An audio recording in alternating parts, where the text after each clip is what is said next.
The past 8 months of 2021 has presented opportunities for Nigeria's domestic aviation industry to re-strategize and adapt to the COVID-19 era. Airline recovery has not been easy, but with concerted actions, the industry appears to be faring better as passenger traffic continues to rise and 2 new entrant airlines join the sector. So, are operators back to pre-pandemic business operations, and is a rise in passenger traffic translating to profits? That's what we seek to find answers to on this edition of the program, plus other stories. A warm welcome to Aviation this week on Channels Television. I'm Bukola Jo Oketumbi, and our flight is set for takeoff.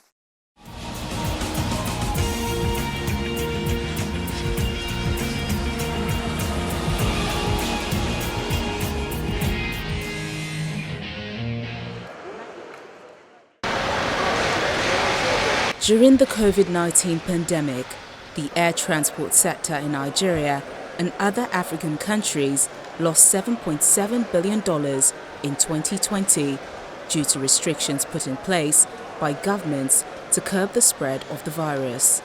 7 million employees suffered as a result, while 8 airlines went bankrupt in Africa.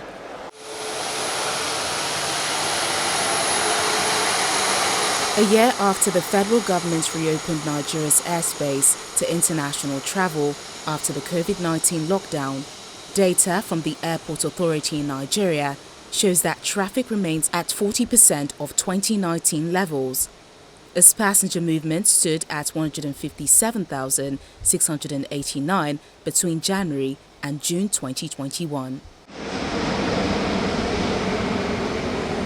Over 14,000 domestic flights were operated in the first quarter of 2021. It's also projected that passenger traffic would continue to rise as more people prefer to travel by air.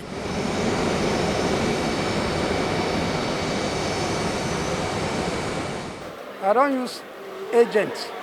I buy it on my phone, online. So it is very easy. You don't have problem of that from that. As I'm traveling today, if I'm buying it today, it will be a bit higher. Or if I'm buying it yesterday. But if you book ahead, maybe a week before, it is okay. Because this one I bought it last week against today. I bought it 29,000 plus. An airline official says aircraft capacity is sometimes between 80% and 90%. Well, it's been good, and it's been just like, it's not been too okay, but I can say that we're getting back gradually, kind of. We can't say we're there yet, but we're getting back gradually. That's what I can say for now. At the moment, we're doing about 80%, and with the likelihood of getting to 90%, but the issues are still there. By the time you're doing very well, there's one issue, forex issue, that is still taking back the funds. Your maintenance cost is increasing. We earn in naira, and everything we do is in dollars. While the rise in passengers' traffic should lead to an increase in flight frequency, the reverse is the case, as the issue of foreign exchange and price of jet A1 impacts heavily. Without fuel, you can't even operate to start with. So it's a variable that doesn't really matter to you. If you want to operate your schedule, you have to buy fuel. So that's why I'm saying it's difficult to talk about profitability, because you have to look at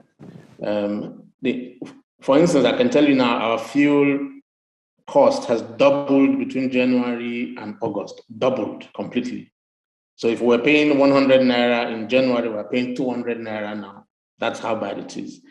Now, so at the end of the day, when you look at the 100% increase in the cost of fuel, the astronomical depreciation of the naira versus the dollar, all of these are variables that are going to affect the profitability of airlines. So we're trying to manage that through managing of our revenue yield per passenger. With new airlines plying their trade on the domestic scene, this has added to aircraft capacity. our passenger numbers are constantly increasing and our load factors are very high. So we're experiencing a huge passenger surge on our flights, but I don't know if it translates into more passengers across the industry. So we're trying to manage the yield on our revenue, but yes, we have a surge in passenger numbers. Our flights, we just put on new capacity, and the capacity is filled up. So it's a very good sign. But with regards to profitability, we'll have to see, because we're struggling with the exchange rate and the price of fuel, and so many things have just gone up astronomically. Beyond the new airlines on the domestic scene, some believe that Nigeria still needs more operating aircraft. With the current economic situation, not many can afford to travel by air owing to the low purchasing power. Despite the challenges, air travel remains the safest choice of movement in the country because of insecurity and poor road infrastructure.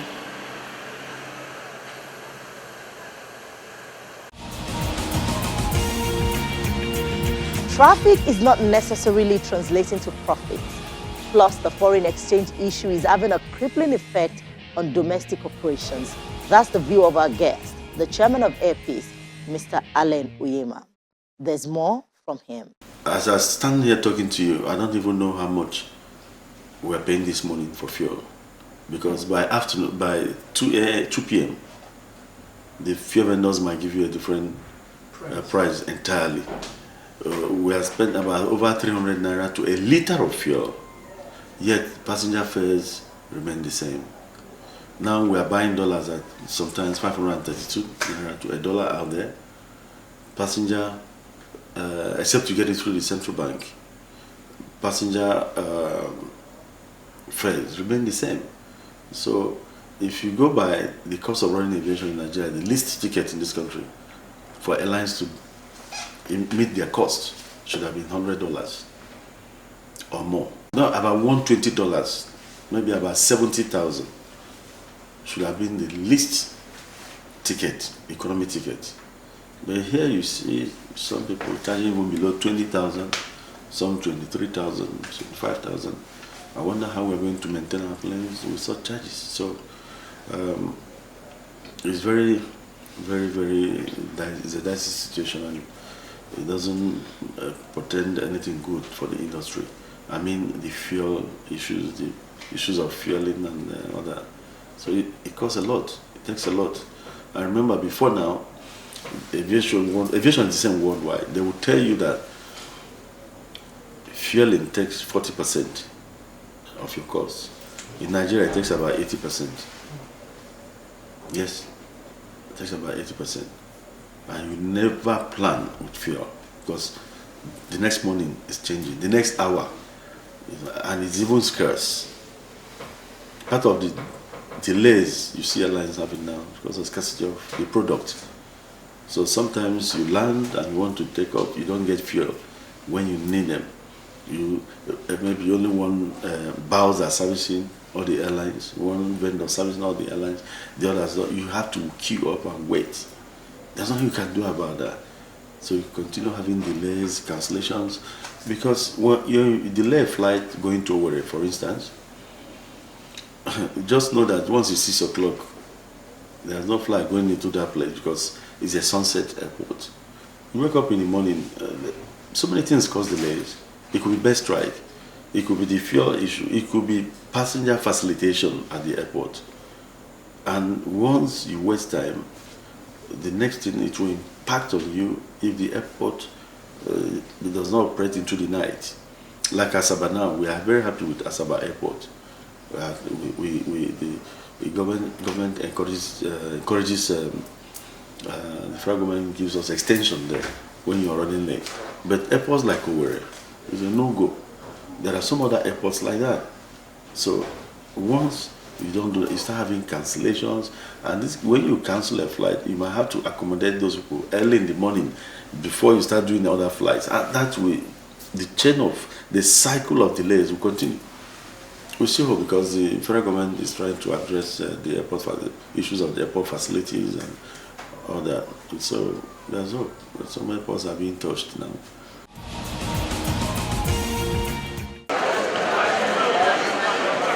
This is what the departure hall of the Murtala Mohammed International Airport looks like when it's busy. It's also the area where a lot of drug seizures are made by the National Drug Law Enforcement Agency. Statistics obtained from the agency's airport command puts its total annual drug seizure for the year 2019 at 377 kilograms, 801 grams. In 2020, the total drug seizure from the same command was 1,697 kilograms, 503 grams. The first 6 months of 2021 has witnessed a leap to 2,351 kilograms, 439 grams. These seizures comprise different drugs including cocaine, heroin, cannabis sativa, meth, cat, and other psychotropic substances. The controller of the NDLEA MMIA command, Amadou Garba, says a large part of this is due to the change and body language of the new chairman, who has also taken concrete steps to address issues of stagnation, officers' welfare, and commendation. There's a new sheriff in town, and his disposition is that of "I want results," nothing more than that. And that body language, I think, is enough for officers to know that there's nothing other than just for you to work and get results. Aside from that, he asks us to give names of officers that have done something spectacular. So that means now there's a rewards by way of commendation and promotion to officers. These are push factors that I think is pushing officers to do over and above what ordinarily they would do. The commander also gives us the summary of arrests and convictions from his command. In 2019, the command recorded 36 convictions at the Federal High Court. 44 convictions were recorded in 2020, but 2021 has seen a reduction to 16 convictions so far, owing largely to the judicial workers' strike, which shut down the courts for about 3 months. So far, 83 suspects have been arrested this year in 71 drug seizures. Channels Television also sought to know what happens to these drugs after convictions have been secured. If the person has been convicted, then a length of time is given again to give the suspect or the accused time to see whether he can appeal. Yes. If he does not appeal, after that, a process is still initiated to see how they can destroy the exhibit, mostly by burning. So the agency will approach the Federal High Court to ask them to give them permission to burn this particular seized drugs, after which, if permission is sought and got, then the process will start again. They will move it. On the day of burning of those exhibits, mostly even the judge of the Federal High Court is invited, and other very important personalities will be invited, and other stakeholders, like you said, will come. And they are given this option to select from all the variety of drugs that have been displayed for destruction. Then they will choose, they will do integrity test on the drugs to make sure that they are not just burning salt or anything. 2 weeks ago, the United Nations Office on Drug and Crime, UNODC, in its 2021 World Drug Report, warned that by 2030, Nigeria may be grappling with 20 million drug users, a situation which may further deepen the public health and security challenge of the country. The expectation is that this renewed drive to clamp down on drug traffickers and other perpetrators will help avert that disaster. Maar zit tegelijkertijd Families of the victims of the downed Malaysian Airlines flight MH17 are calling for justice as they began testifying in the Dutch murder trial of 4 suspects early this week.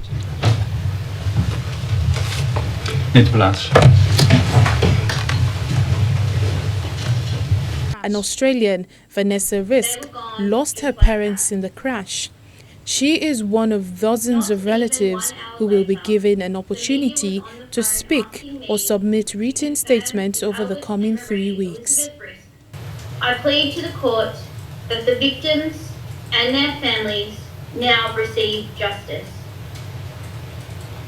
To the perpetrators, 7 years ago, you broke up my family in the worst way imaginable. 7 years on, I am determined that you will never ever break my spirit and capacity to live and love just as my dear parents would have wanted me to. Another Dutch relative told the court she needed to see those responsible held to account. Maar ik kan alleen een punt achter mijn afscheid zetten. MH17 was flying from Amsterdam to Kuala Lumpur when it was hit by what international investigators and prosecutors say was a Russian surface-to-air missile that originated from a Russian base just across the Ukrainian border. However, Moscow denies all responsibility.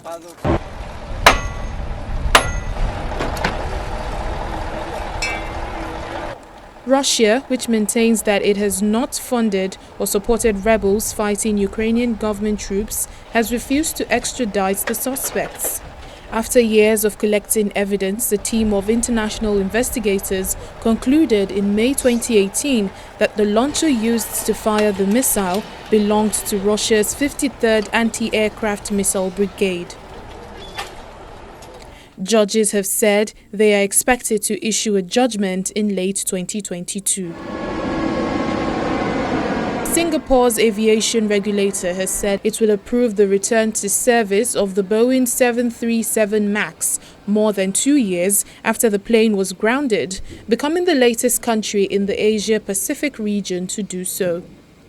The Civil Aviation Authority of Singapore said in a statement that the approval is based on operators, including Singapore Airlines Limited, complying with airworthiness directives and additional flight crew training requirements. Singapore grounded the 737 MAX back in March 2019 following 2 fatal crashes. The approval for its return comes months after the model returned to service in the United States and Europe and follows more recent lifting of grounding orders in other countries, including Australia, Fiji, Japan, India and Malaysia. Boeing is facing a standoff with one of its biggest customers after Ireland's Ryanair said it ended talks over a purchase of 737 MAX 10 jets worth tens of billions of dollars due to differences over price.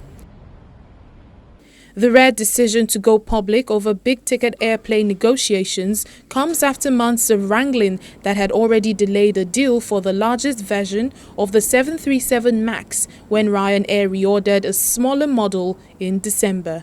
A large new Ryanair order would prove a boost to the US plane maker as it rebuilds confidence in the MAX.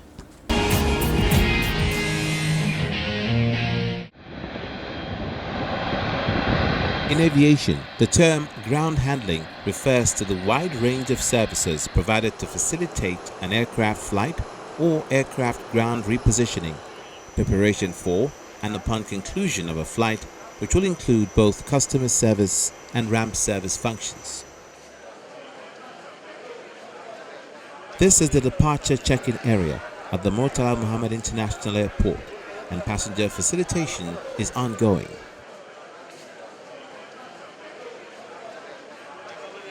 After passing through security checks, passengers arrive at the boarding gate and it's time to board.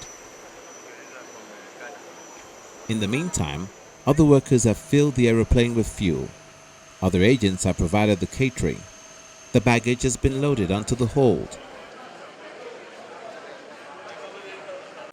Take, for instance, an aircraft lands at Lagos Airport. The handling company has that responsibility to provide those services. Passenger steps will come in so that passengers can disembark.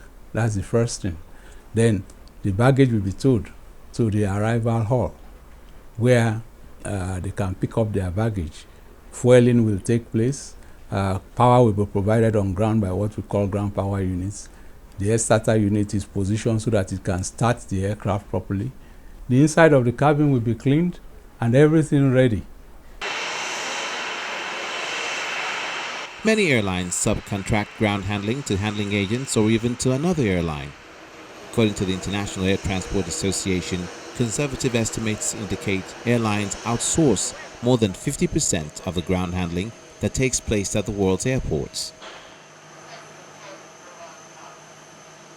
Other services provided include ramp handling, which includes loading cargo, powering the aircraft while on ground, and pushback as the aircraft prepares to leave. Usually there's a large number of personnel and equipment around the aircraft. Hence, coordination and security are two crucial elements to dispatch an aircraft on time during a scheduled stopover. Here in Nigeria, there are three major ground handling companies who jostle to cater to the over 22 foreign airlines who fly in and out of Nigeria. The push to achieve and enhance safety and security in the air travel value chain is gaining global traction as members of the aviation community, airlines, aviation fuel suppliers, ground handling firms, regulators and airport authority make efforts to comply with standards and procedures. In the post-pandemic era, operators in this sector say an underpricing regime and attendant low tariff foreign airlines currently remits to Nigeria is denying both ground handlers and local aviation huge revenue.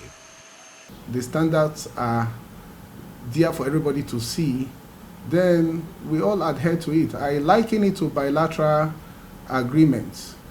It should be reciprocal. While many concerned parties say companies here have better ground support equipment than most of their counterparts in Africa, the low tariff regime persists in Guinea, for instance. A narrow body like Boeing 737 or turboprops is charged $1,673, while wide body like Boeing 767 or A330 is charged $4,715. Senegal charges $2,250 and $5,259 in that order. In Cameroon, it's $1,400 and $4,500. I've looked at studies over the last 5 years, and I see without a doubt that the Nigerian cargo handling fees or rates are far lower when comparable to Senegal, Cameroon, Ghana, Sierra Leone. And what needs to be done at this point is to review those rates in line with best international practice. This is the best time because it's post-COVID. COVID has actually brought a new normal in terms of infrastructure, a new normal in terms of capacity development, new normal in terms of safety. While handling companies desire an increase in the tariff rate, the provision of good ground handling service contributes towards the image users and airlines have of an airport. All those involved in the process shall therefore ensure suitable quality levels are maintained.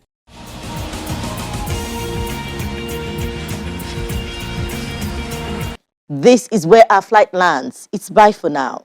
I'm Bukola Joe Oketumbi.